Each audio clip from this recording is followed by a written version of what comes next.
Bienvenidos a un nuevo capítulo de nuestra serie de podcasts sobre 10 años, 10 desafíos, el libro que hicimos el año 2023, que acá está, que puede ser descargado en nuestra página web, en el cual invitamos, como ya hemos señalado, a 10 destacados amigos que saben de muchos temas que se nos vienen encima, que están alrededor nuestro en Chile y en el mundo, y de los cuales queremos conversar en esta ocasión con el autor de uno de ellos, el capítulo que se refiere a los enigmas de la democracia en el siglo XXI. Ese fue el título que le puso Ernesto Otone, que es nuestro invitado de hoy.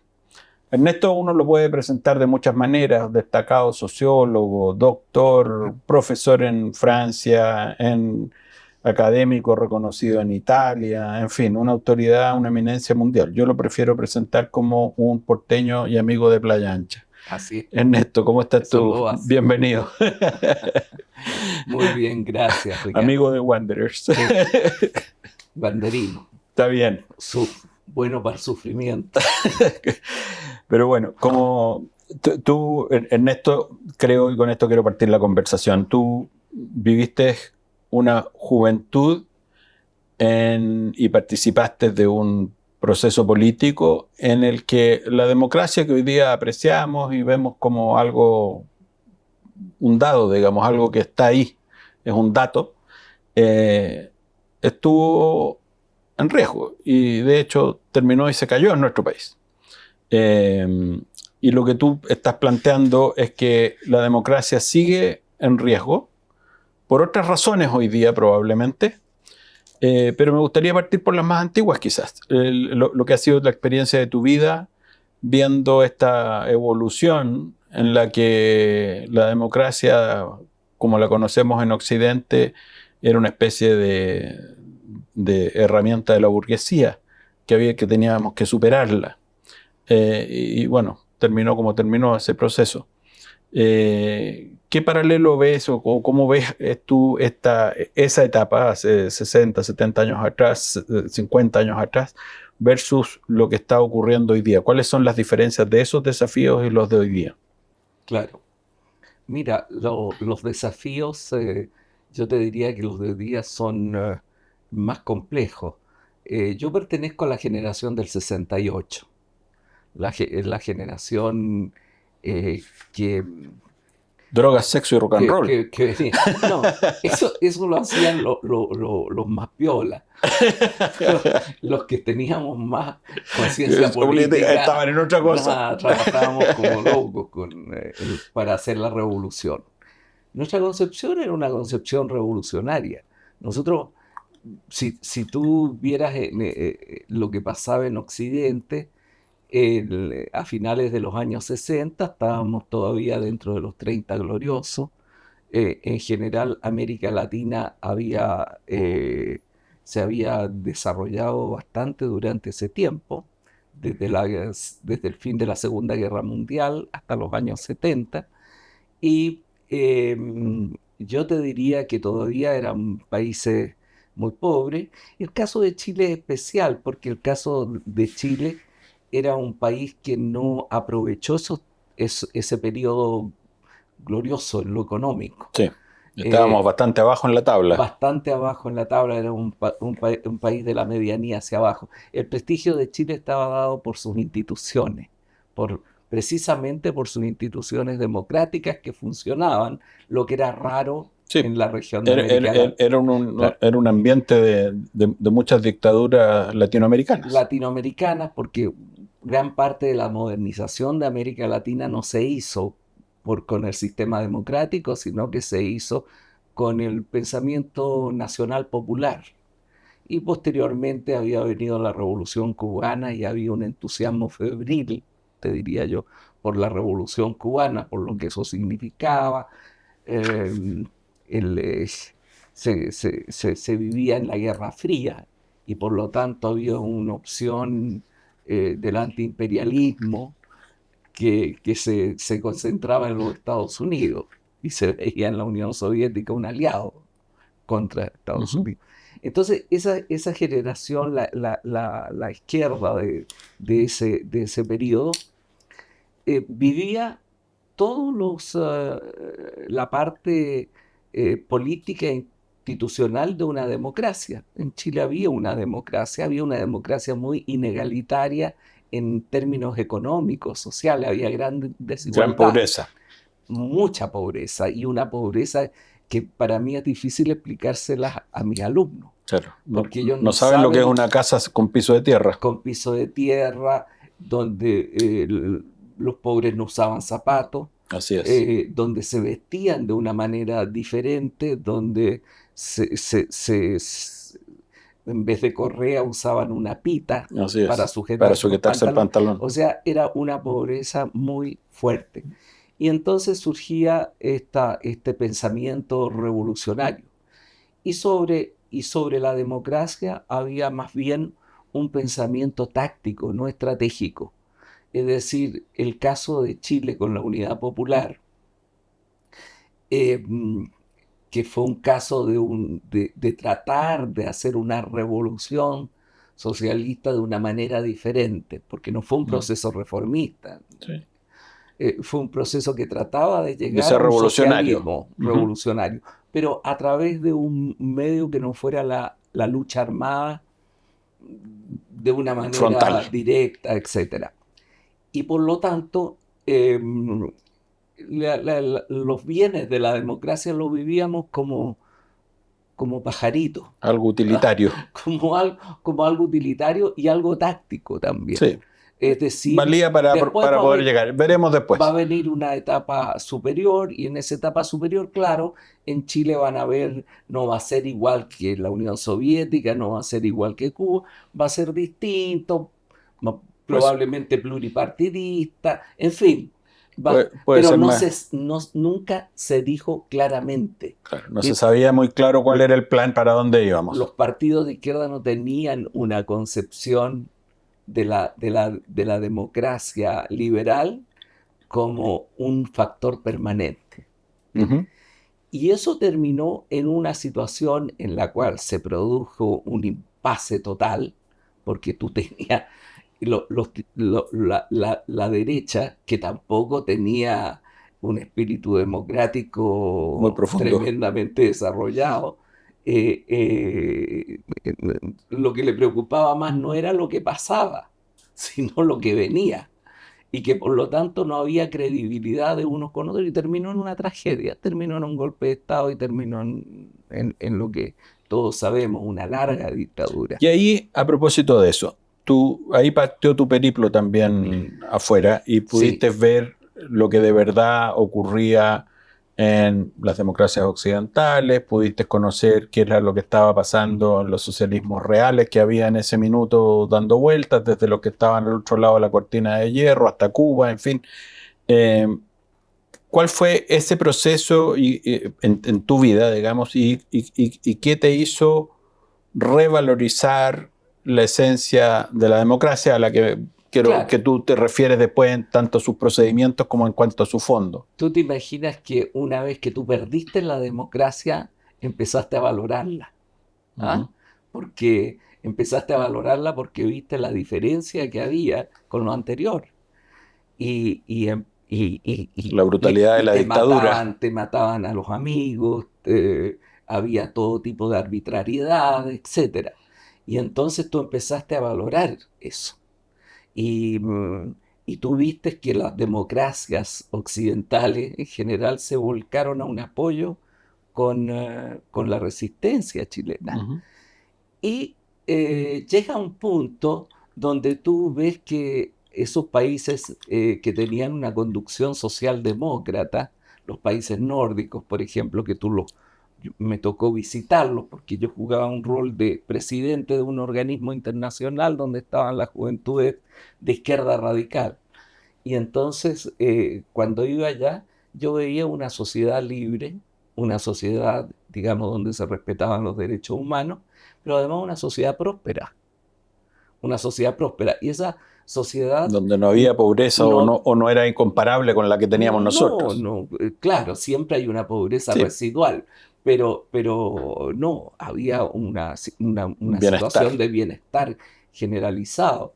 Y entonces tú empiezas a poner en cuestión tus ideas, tu doctrina, tu visión de la democracia, tu visión también de lo que era la doctrina marxista-leninista, el socialismo autoritario, el socialismo centralizado, la sociedad de planificación centralizada, etcétera, y empiezas a valorar la posibilidad de vincular dos elementos, el elemento de igualdad y el elemento de libertad. Y entonces tú ves que el capitalismo no es uno solo, hay muchas formas de capitalismo y de expresión del capitalismo, y esos eran sociedades de mercado, economías de mercado, pero con un rol del Estado, un rol regulatorio del Estado, y también grandes posibilidades de libertades, de innovación, etcétera, que los tenían a la cabeza en la competitividad y a la cabeza en la igualdad. Entonces llega un momento en que, en el caso mío, yo vivía en Hungría, y iba mucho a la Unión Soviética, andaba por todos los países socialistas, me tocó ir a África, Asia, conocí el mundo entero. Y entonces llega un momento en que la pregunta que yo me hago es decir, yo estoy luchando por la democracia en Chile. Dedico toda mi vida a luchar por la democracia en Chile. Pero resulta que vivo en un país no democrático. Sí. Y La ahí, Hungría de la cortina de hierro. claro, entonces ahí estoy en una situación hasta que llega un momento donde se da la ruptura teórica y la ruptura práctica. Yo quiero que no haya dictadura en Chile, pero yo quiero que haya democracia en la mayor parte del mundo posible. Y ahí Y ese vino tu experiencia Y francesa. ahí vino, claro, mi experiencia de pasar a, digamos, a repensar todo aquello y a buscar una salida para Chile. Y como además yo estaba convencido de que una salida armada era imposible, que iba a ser Un baño de sangre un inútil. baño de sangre completamente inútil, porque además se iba a perder.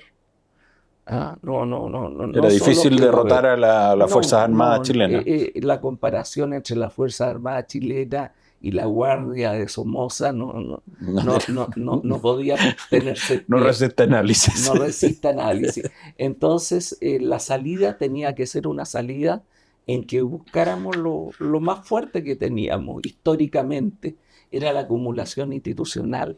Y déjame llevarte ahí a una cosa, porque en la primera parte de tu artículo, de nuevo estamos hablando con Ernesto Tones sobre el artículo que escribió en nuestro libro que se llama Los enigmas de la democracia, su artículo. Tú señalas una cosa que yo creo que y la he escuchado en conversaciones que hemos tenido antes en nuestro grupo de amigos.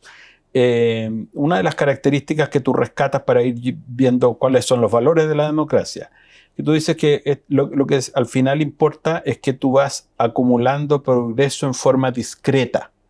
O sea, el concepto de la democracia va más bien en contra del proceso de revolución, que era el que estaba Así antes. es. Entonces, eso yo creo que es uno de los aprendizajes que tuvimos como chilenos, Yo te pero diría el aprendizaje central de que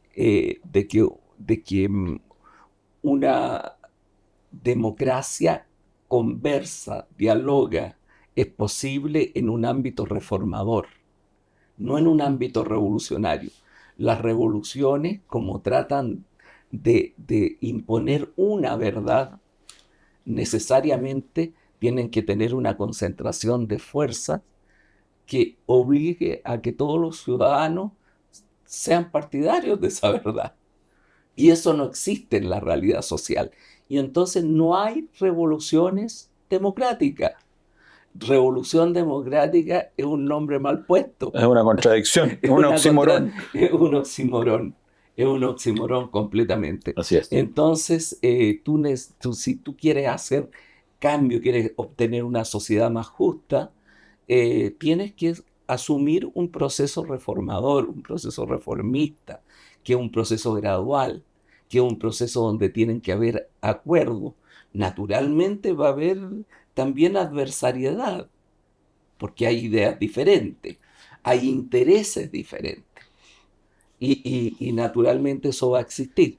pero tú tienes que llegar a algunos acuerdos que permitan la convivencia democrática.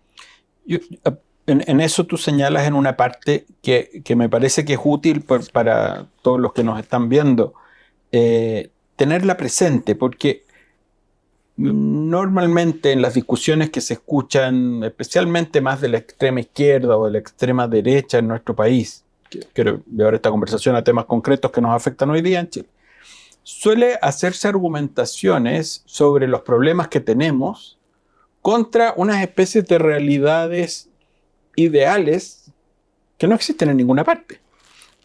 Entonces, tú señalas como con la pluma que te caracteriza de una manera bien notable, que lo que tú dices es que lo que se aspira en democracia no es a una sociedad perfecta, sino a una sociedad política de seres humanos libres que se autogobiernan.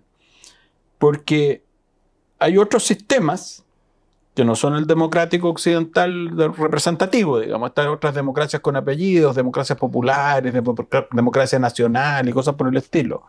Estos sistemas renuncian a ello, organizan órdenes jerárquicos, ganaderías humanas, cuyas reses pueden estar bien alimentadas, ser prósperas y retozar alegremente juntas, como las vacas en un prado de osorno, no tener demasiadas quejas, quizás hasta ser plácidamente felices, dices tú. Pero les falta la libertad de gobernar y gobernarse sin la que no se es sujeto político. Tú estás citando ahí a Fernando Savater. Exactamente, a Savater y a su ironía respecto de esto, lo cual me lleva a mí, marcha atrás, digo, a otra lectura antigua en el internado de Rosarana, que fue El miedo a la libertad de Erich Fromm. En la que, claro, uno puede engordar, vivir tranquilo, claro, gordito, pero sin ninguna libertad, sin ninguna responsabilidad por la participación en sociedad. Perfecto.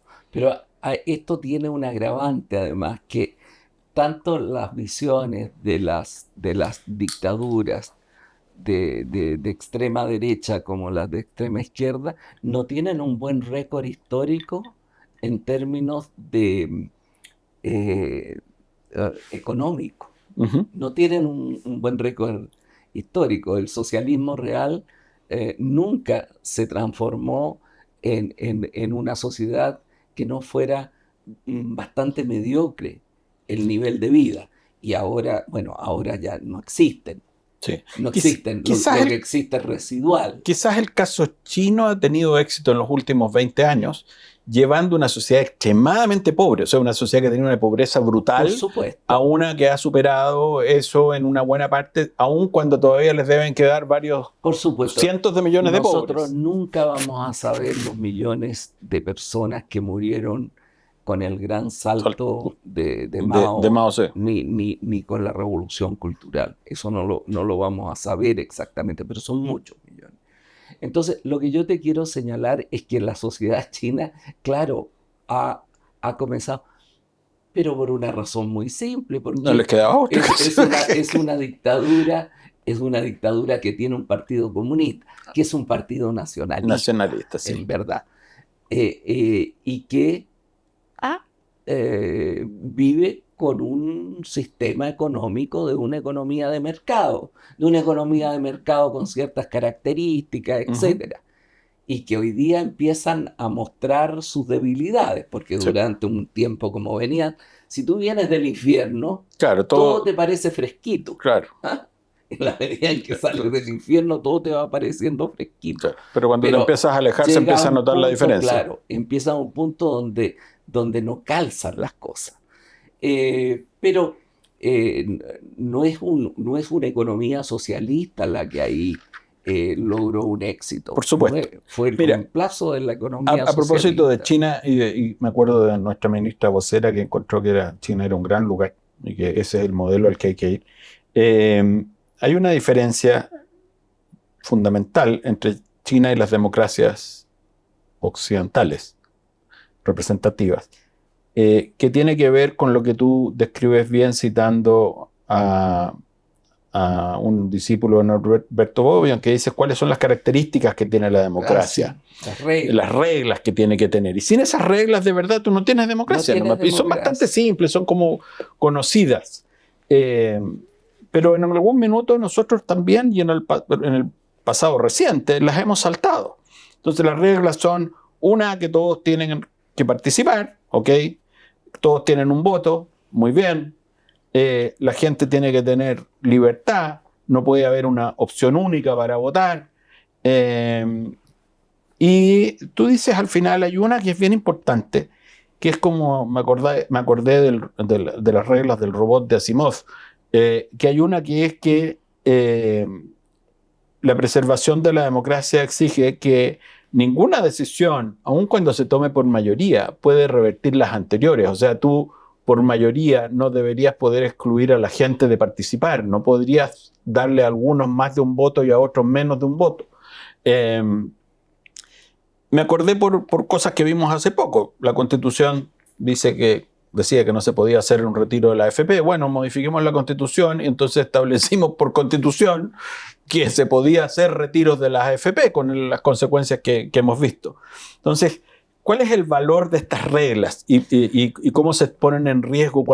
¿Qué es lo que pasa cuando se ponen en duda? El valor de esa regla es que te caracteriza la democracia, porque la democracia, el populismo contemporáneo, el populismo actual, tanto de derecha como de izquierda, el populismo actual lo que plantea, a lo que aspira, y esto ha sido teorizado por ellos y todo lo demás, no son cosas que uno los acuse de algo. Fueron teorizados por Laclau, por la Chantal Mouffe, en fin, está teorizado. El tema es el siguiente. Ellos dicen, bueno, lo que importa es que la mayoría elija a alguien. ¿A quién? A un jefe.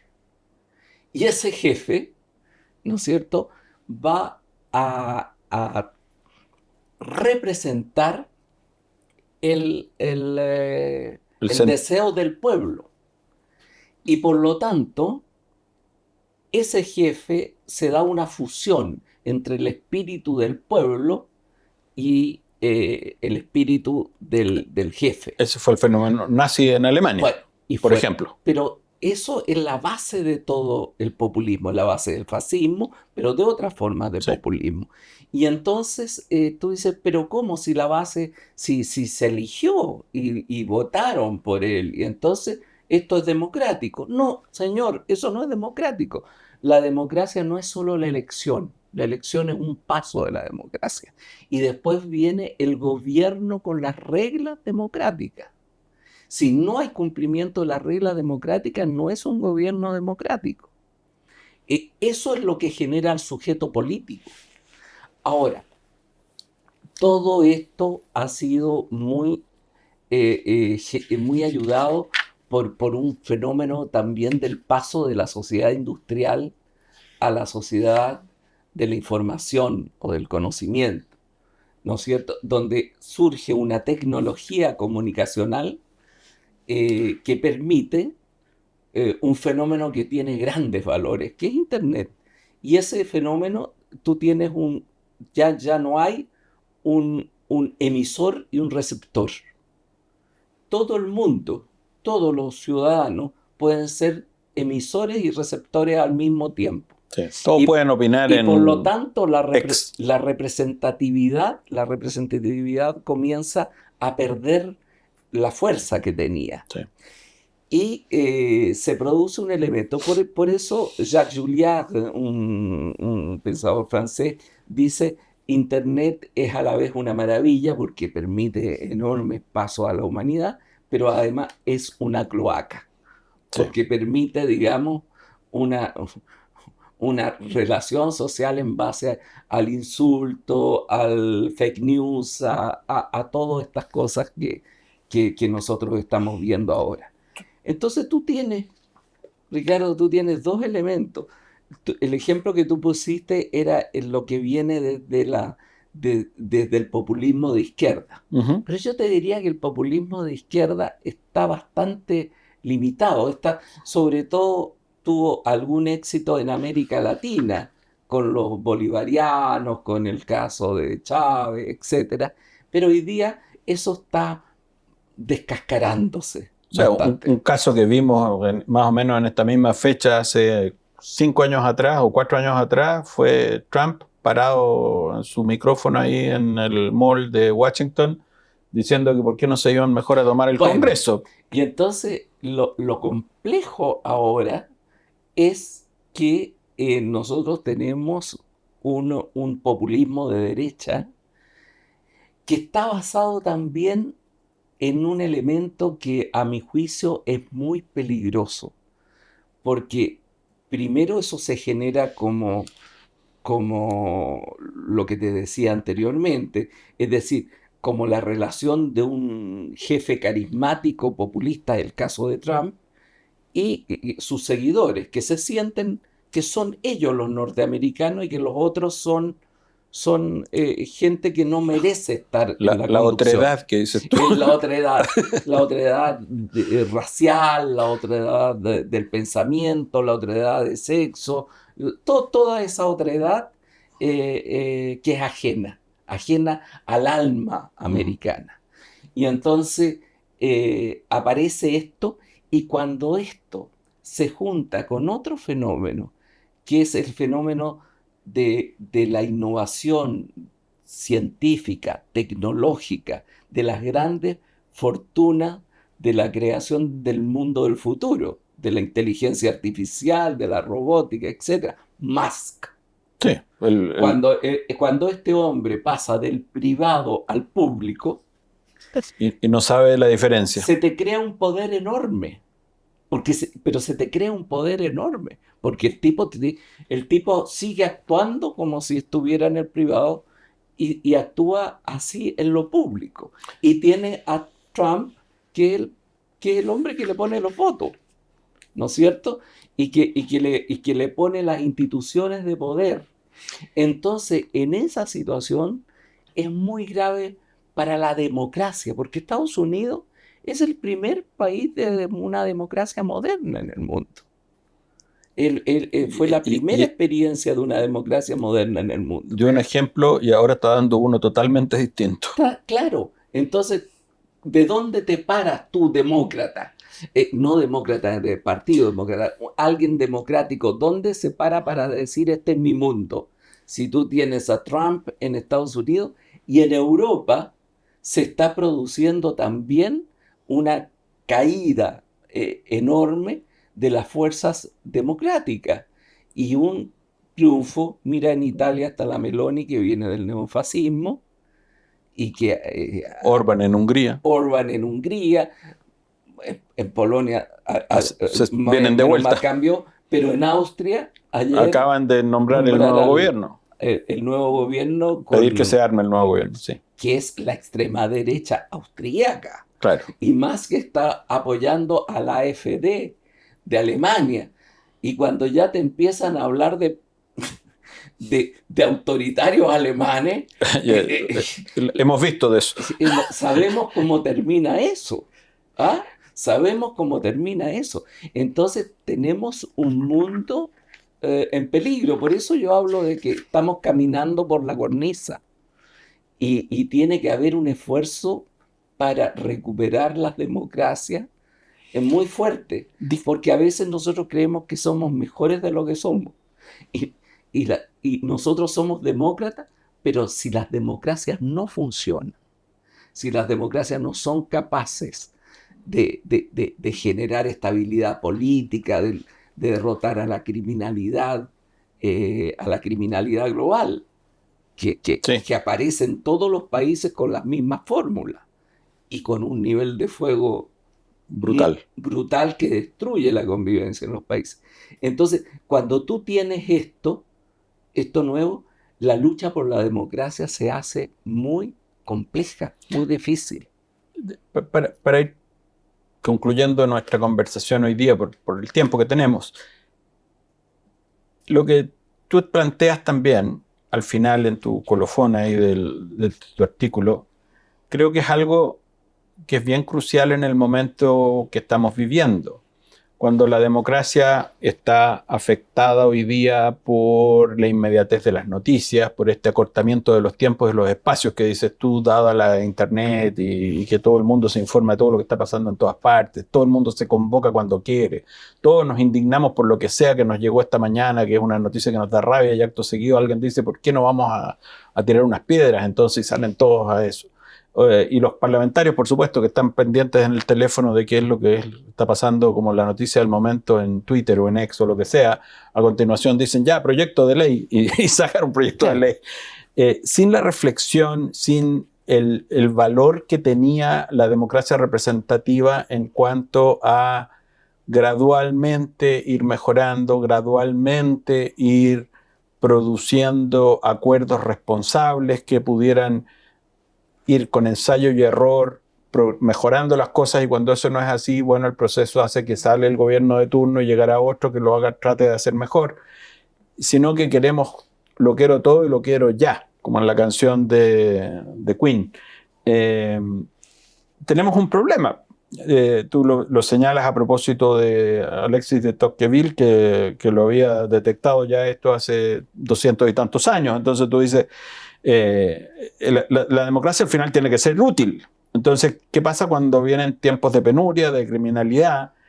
Entonces se hace menos popular e ideas simples y rudas pueden prevalecer sobre las complejas y articuladas que conlleva un sistema democrático, que son las propias de estar buscando soluciones de verdad, responsables, y no simplemente quimeras populistas. Y hoy día en Chile, siendo un país chico, ese es nuestro primer desafío. O sea, ¿cómo tomamos conciencia de qué es lo que de verdad podemos hacer? ¿Cuáles son las cosas que podemos cambiar?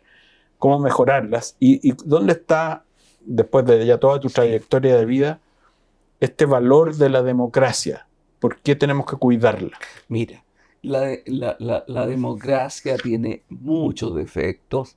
La democracia nunca va a ser perfecta. La idea de una sociedad perfecta es una idea loca. Es una idea que no tiene que ver con la realidad del ser humano y de lo que somos. Entonces, siempre va a haber imperfección. Ahora, el tema es que es el mejor de los sistemas en el sentido que lo decía Churchill, porque es mejor que todos los demás, de manera muy pragmática.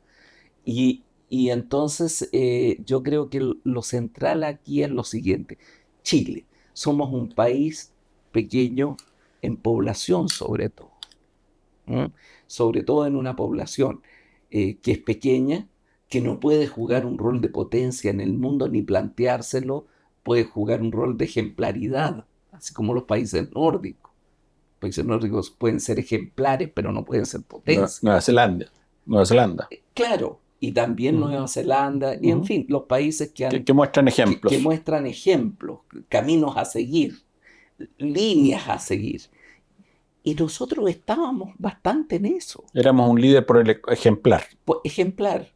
Sin embargo, eso se farrió. Lo abandonamos. Lo abandonamos. Nos suicidamos con eso. Nos suicidamos. Los mismos que lo hacían lo negaron. Lo negaron. Les gustaba el jardín del vecino, que era un jardín que a ellos les encantaba y era un jardín no sustentable, que se destrozó muy rápido. Y entonces yo creo que hoy día Chile tiene una capacidad de conflicto limitada. Tiene que haber adversariedad, si no, no es democracia. Tiene que haber adversariedad, opiniones diferentes, libertades para las opiniones. Pero no puede ser un sistema en el cual el conflicto ocupe todo el espacio. Porque si el conflicto ocupa todo el espacio, no hay posibilidad de construcción y no hay posibilidades de un largo plazo. Eso no puede ser. Entonces, el llamado es el siguiente, que los demócratas, sean de centro derecha, sean de centro izquierda, que esos demócratas generen una adversariedad posible, una adversariedad sustentable, una adversariedad donde hayan desacuerdos, naturalmente, pero donde también hayan acuerdos. Entonces, si nosotros vamos a tener una clase política donde el tipo que está en el Parlamento, lo único que está interesado es si le conviene o no para reelegirse. Y no hay un pensamiento con un poco más de grandeza que mire al país. Esto va a ir a un fracaso, a un desastre. Entonces es necesario generar de tal manera que si tú generas ese tipo de adversariedad, dejas en los extremos a quienes no están dispuestos para eso, ya sea porque no creen en la democracia, y la paradoja de la democracia es que hay libertad también para los que no creen en la democracia, para ellos, y a la derecha y a la izquierda se generan estas posiciones que son posiciones donde el otro no existe. ¿Ah? Y entonces no es legítimo. Y yo creo que ahí se juega en la capacidad que tengan los demócratas, tanto más conservadores, menos conservadores, más de izquierda, más de derecha, etcétera, de poder entender que el juego se juega en un estadio. Y entonces, que si no juegan ese juego, después no van a tener estadio para jugarlo. Las alternativas son todas peores. Son todos peores. Yo quiero concluir con una parte, leyendo un pedazo de lo que tú dijiste, porque yo creo que es una invitación a todos, especialmente a la gente más joven, los que han tenido la suerte de vivir en democracia permanentemente. No fue mi caso. Y ciertamente no fue el tuyo, que como ya lo viste, lo dijiste, pasaste por todo. Por todo y por todo el mundo. Mi laicismo es un laicismo, sí. Digo laicismo político, sí. Es un laicismo duramente adquirido. Así es. Entonces, tú dices, al fin de cuentas, la democracia no debe ni puede prometer la perfección. Siempre habrá algo en ella de promesa incumplida. No se trata de alcanzar el mejor de los mundos, sino un mundo algo mejor para nuestra incierta condición humana, dejando para otros mundos, si es que los hay, algo tan subjetivo, personal e inacible como la felicidad. Muchas gracias, Ernesto, por acompañarnos hoy día otra vez. Gracias. Los invito a ustedes a seguir con nosotros. Vendrán más podcasts sobre otros capítulos de nuestro libro. De nuevo, 10 años, 10 desafíos, que está disponible en nuestra página web. Se puede descargar en 2 formatos electrónicos para los que tienen Kindle o para los que lo quieran leer en PDF. Los invito para nuestra próxima entrevista y conversación sobre 10 años, 10 desafíos.